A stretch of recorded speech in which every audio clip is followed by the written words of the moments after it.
أشهد أن لا إله إلا الله نحمده ونصلي على رسوله الكريم. أما بعد فأعوذ بالله من الشيطان الرجيم. بسم الله الرحمن الرحيم. يا أيها الذين آمنوا أوفوا بالعقود وحلت لكم بهيمة الأنعام إلا ما يتلى عليكم غير محل الصيد وأنتم حرم إن الله يحكم ما يريد. يا أيها الذين آمنوا لا تحلوا شعائر الله ولا الشهر الحرام ولا الهدي ولا القلائد ولا آمين البيت الحرام يبتغون فضلا من ربهم ورضوانا وإذا حللتم فاصطادوا ولا يجرمنكم شنآن قوم أن صدوكم عن المسجد الحرام أن تعتدوا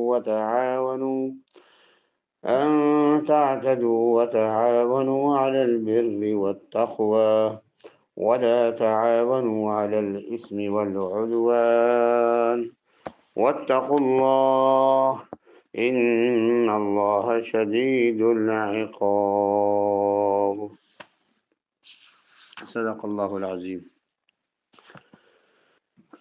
عزیزان محترم، سورہ مائدہ ترتیب نزول کے اعتبار سے 112 نمبر ہے اس کا، اور اس کے اندر 121 آیات ہیں اور 16 رکوع ہیں اس صورت کے اندر.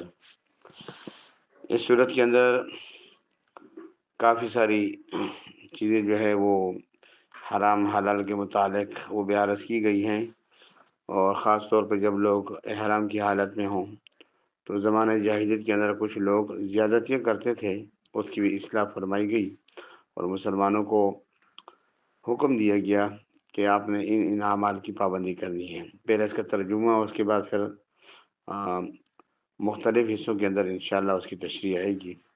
شروع اللہ کے نام سے جو بڑا مہربان نہایت رحم کرنے والا ہے. اے ایمان والو، اپنے عہدوں کو پورا کرو. حلال کیے گئے تمہارے لیے چوپائی یعنی جانور انعام میں سے، مگر وہ کہ جن کے بارے میں تمہیں بتا دیا جائے گا، اس حال میں کہ جس وقت تم احرام میں ہو تو شکار کو حلال کرنے والے نہ ہو. بے شک اللہ تعالیٰ جو چاہتا ہے حکم فرماتا ہے. اے ایمان والو، مت حلال کرو اللہ کے شعائر کو، اور نہ حرام مہینوں کو، اور نہ ہدی کو، اور نہ پٹھے ڈالے ہوئے جانوروں کو، اور نہ ان لوگوں کو جو بیت حرام کا قصد کر کے یعنی بیت اللہ کا قصد کر کے جا رہے ہوں اور وہ اپنے رب کا فضل اور رضامندی تلاش کرتے ہیں. اور جب تم حلال ہو جاؤ تو شکار کر لو. اور اللہ تعالیٰ ہرگز کسی قوم کی دشمنی کی انہوں نے تمہیں مسجد حرام سے روکا ہے، اس بات پر آمادہ نہ کرے کہ تم زیادتی کرو، اور آپس میں نیکی اور تقوی پر ایک دوسرے کی مدد کرو. گناہوں اور زیادتی پر آپس میں ایک دوسرے کی مدد نہ کرو، اور اللہ سے ڈرو. بے شک اللہ تعالیٰ سخت عذاب والا ہے. ایفائے عہد کا حکم ہے، اور جو چوپائیوں اور شکاری جانوروں کے متعلق بعض احکام ہیں وہ یہاں بیان ہوں گے. سورہ مائدہ کی ابتدا میں ایفائے عہد عقود یعنی عہدوں کو پورا کرنے کا حکم ہے. ارشاد فرمایا یا ایھا الذین آمنوا اوفوا بالعقود، ایمان والو اپنے عہدوں کو پورا کرو. عہدوں کو پورا کرنا ایمانی تقاضا ہے، اور بدعہدی ایمان کے خلاف ہے.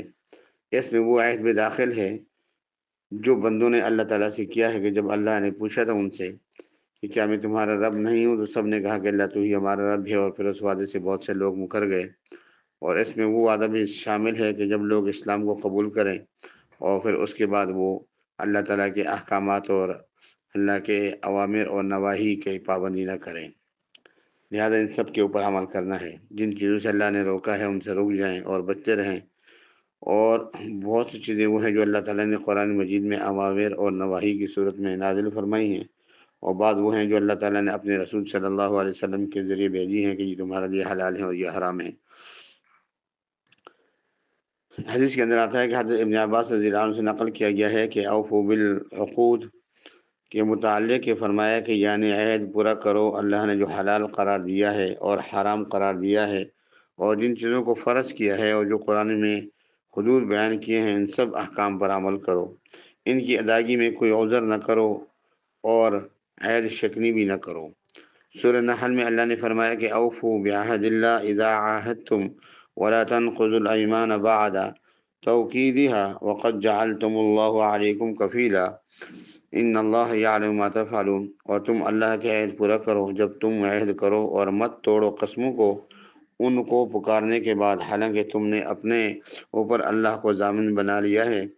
بے شک اللہ تعالیٰ جانتا ہے جو کچھ تم کرتے ہو۔ سورہ بنی اسرائیل میں اللہ نے فرمایا کہ وَأَوْفُوا بِالْعَهْدِ إِنَّ الْعَهْدَ كَانَ مَسْئُولًا، تم عہدوں کو پورا کرو، بے شک عہد کے بارے میں سوال کیا جائے گا۔ سورہ رعد میں اللہ نے فرمایا کہ إِنَّمَا يَتَذَكَّرُ أُولُو الْأَلْبَابِ الَّذِينَ يُوفُونَ بِعَهْدِ اللَّهِ وَلَا يَنقُضُونَ الْمِيثَاقَ، وہی لوگ نصیحت حاصل کرنے والے ہیں جو عقل والے ہیں، جو پورا کرتے ہیں اللہ کے عہد کو اور عہد کو نہیں توڑتے۔ سورہ نحل میں اللہ نے فرمایا کہ وَأَوْفُوا بِالْعَهْدِ اللَّهِ، اور سورہ مائدہ میں فرمایا کہ اوفوا بالعقود، فرمایا یعنی عقد جو ہے، یہ عقود جو ہے یہ عقد کی جمع ہے، اور عقد عربی زبان میں باندھنے کو کہتے ہیں۔